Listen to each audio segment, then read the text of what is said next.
Wali Kota Palembang Ratu Dewa menegaskan, jika angka realisasi pajak Palembang tidak mencapai target, maka jabatan baik Kepala Bapenda maupun jajaran akan menjadi konsekuensinya.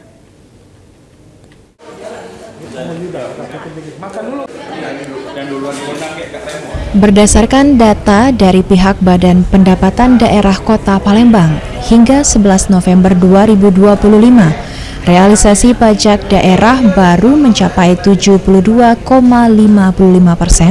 atau 1,3 triliun rupiah dari total target di tahun 2025 sebesar 1,8 triliun rupiah.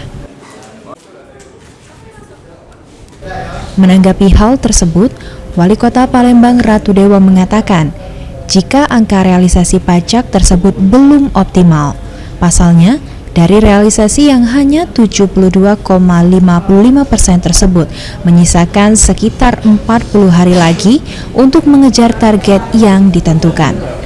Untuk itu, jika target realisasi pajak daerah tidak mencapai target, maka jabatan baik Kepala Bapenda maupun jajarannya akan menjadi konsekuensi. Selain itu, Kepala dari Bapenda Kota Palembang akan dievaluasi.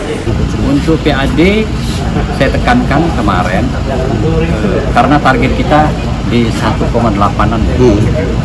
Progresnya memang baru 75%, sisa lebih kurang 40 harian lagi. Saya tekankan dengan Kepala Bapenda, dengan seluruh jajarannya.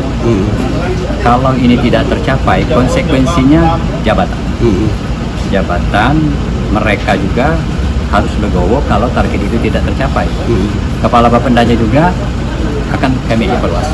Menurut Wali Kota Palembang, di tahun 2026, berbagai sektor pajak daerah harus digali lagi dan mempercepat koordinasi antar organisasi perangkat daerah. Sandi Pratama, PAL TV.